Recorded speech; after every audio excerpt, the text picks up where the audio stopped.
I do have a question. How in the world did you meet Mark Ryan? How did that start? I was fortunate enough, my youngest son, Ben, and his daughter were in school together, and I think they started in like kindergarten or first grade. Oh, wow. And so you have all these dads dropping off kids, and basically you're like, get to know these guys, and like, let's grab a beer. And so pretty soon there's a group of dads that are going out, and it grew to be 15 or 20 dads with kids that would go on a ski trip every year together. Oh, that's and would fun. have the best wow. time. And so over the years, it was like kind of a dad's club, and with Mark and a bunch of other really good guys, and developed a relationship. We met him much earlier than that, though. So we had a project called Woodinville Village, and we were recruiting, or I was recruiting, wineries to come into the project, not just tasting rooms, production wineries. So I was targeting the best up-and-coming wineries in Woodinville, and Mark was a member of a group called the Grape Killers. It's a great story. And it was like 5 of the best winemakers in Woodinville had gotten together and formed this club that they'd share secrets and so forth. And Lance Bear was one of them, and Sparkman Cellars was one of them, and Mark Ryan was one of them. And they would get together and talk about what could be in Woodinville. And somehow, just because I was recruiting them, I sort of got anointed into the club and went and hung out with them for a little bit. And I became pretty good friends with all of them as well, including Mark, through that connection. And we never built the project, but we still remain friends. Actually, what you guys don't know is Mick was sort of the, I would say, father, I don't know if you can say mother, of tasting rooms in Washington. And tasting rooms literally started because of McClure's spreadsheet. Did you say McClure's spreadsheet? I kid you not. I kid you not. There were no tasting rooms. I love that. Very few. And McClure said to all these guys, look, you can sell so much more wine over the counter. By going direct. Going direct. And he convinced them, and we did a tasting room for DeLille. We did a few tasting rooms that were among the first. Brian Carter Cellars, yeah. Wow. And it literally was, I would say it's McClure's spreadsheet that showed these guys, and a couple of them, really took that and went for it. And now look at the tasting rooms all over. Yeah.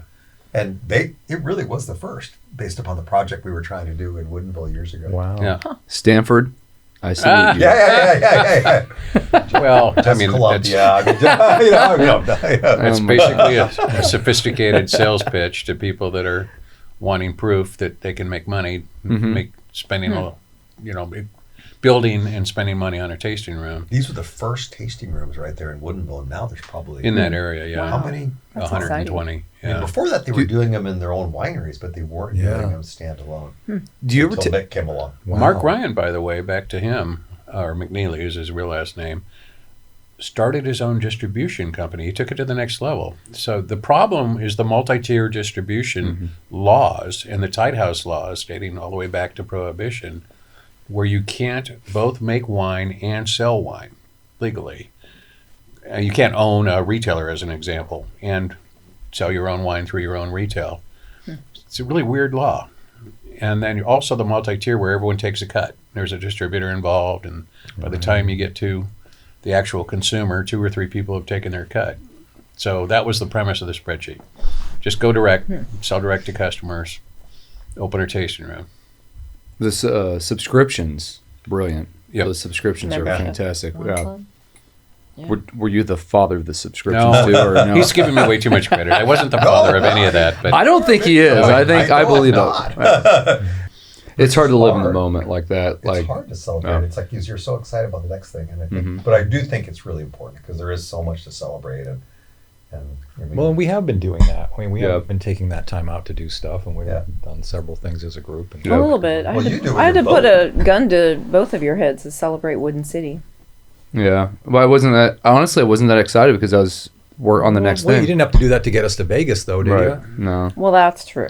We didn't get an invitation to Vegas. I mean, what? Well, we didn't. Vegas 2.0 coming this year, right? Oh, 2025. Yeah. Come on. Right after March Madness. Let's go to the Sphere. Oh my gosh. I haven't seen the Sphere yet. Man. Oh yeah.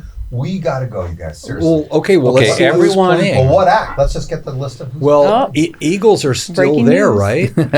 It'd be great to see the Eagles. I heard Grateful Dead's coming, or are they already there, or Yeah, whatever? I heard U2 was there. Oh, yeah. Everyone I know that's been to the Sphere will not shut up about it. How good Oh, is well, it? let's that get online and spectacular. look and see who's coming. Yeah. Book it. Vegas 25. Sold. Yeah. I like the way you said that. Vegas 25. Tagline.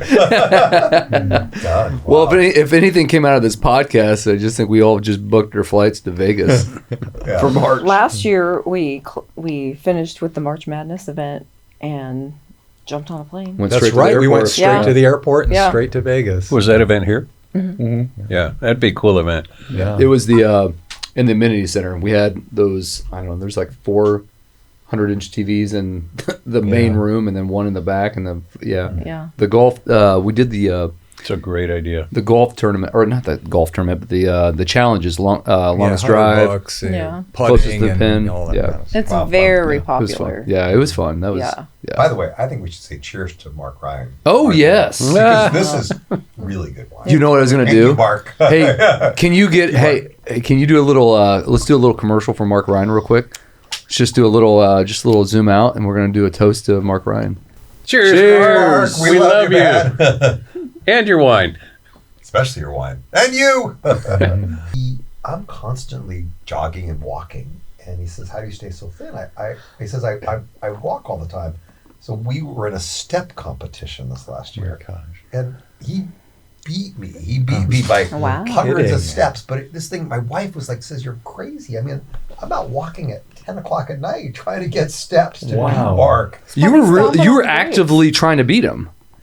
I thought you guys were just whatever whatever we do, we do. God, no, we were doing like 20,000 steps a month. Average 20,000 steps A day. Average A day. Yeah. Okay, Okay, that's that's a a lot. month. That's That's a a lot. lot. Well, I mean- wait. When we were in Vegas, we did 44,000 steps. In Right. 2.5 days. Yeah. But you had to work off the food and all Oh my gosh, yeah. Yeah. Yeah. That's crazy though. It's crazy. That's so fun. That's fun though. That's good competition. And we did it in heels. Mm-hmm. You did it in heels. I did. We Are did. you in heels too? Well, Wow. that's a story for another time. What Hey, happened remember in Vegas? what Vegas? Hey, what happens in Vegas stays.